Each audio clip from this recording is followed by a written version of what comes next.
Hi, I'm Jono from Jagwar. Hi, I'm Gabriel from Jagwar. Hi, I'm Jack from Jagwar, and you're watching the AU Review.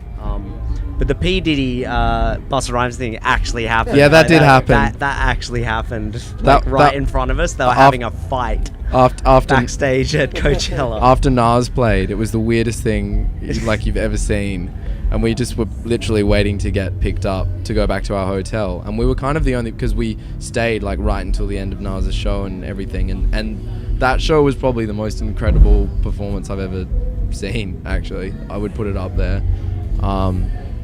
And then we were just waiting to get picked up, and then all of a sudden we just saw like P. Diddy kind of just walked around, and he was wearing this like jumper with little heads of Biggie all over it. And that was weird.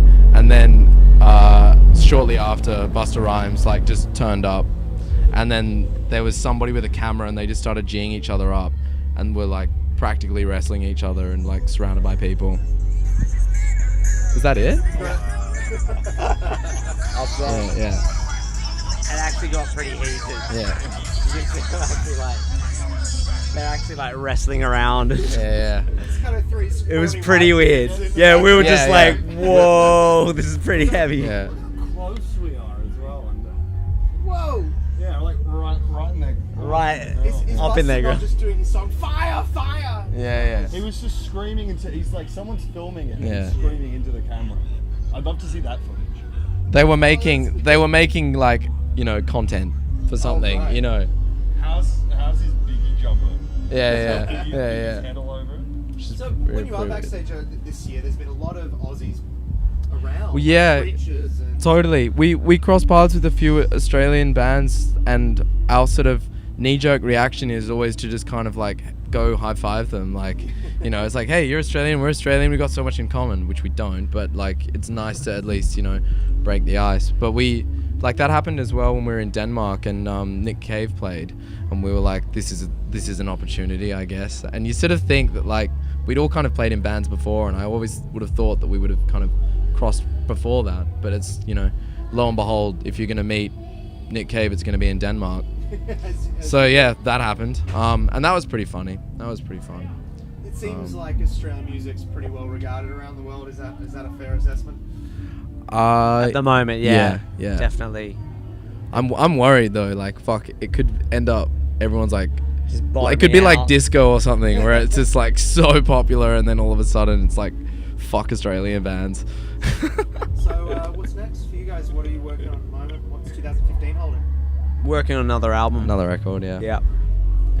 Is that what you're doing back at home? Yeah. Yeah, in Sydney, yeah. That's it. Just focusing on writing new music. We're playing some shows over New Year's, like Falls Festival, obviously, and Meredith. In a couple of weeks. Yeah.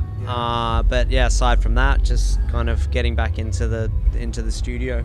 Is that hard to slip back into that mindset after such a successful, year off the back of Howler?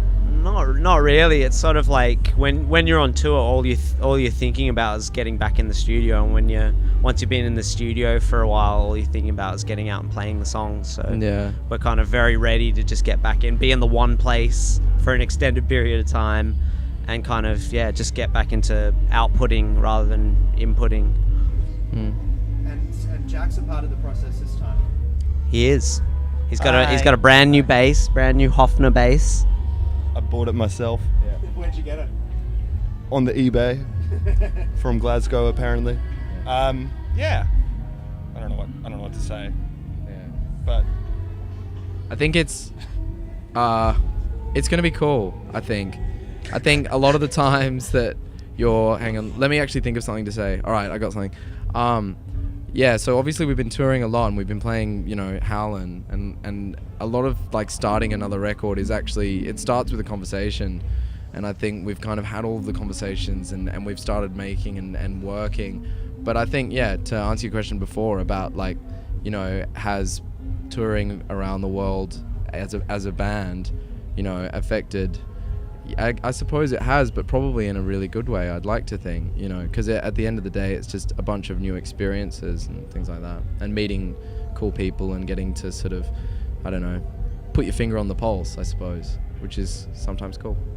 Fantastic. Well, guys, best of luck today. Enjoy Hong Kong, and thanks for taking the time to talk to us today. Thank you so Thanks. much.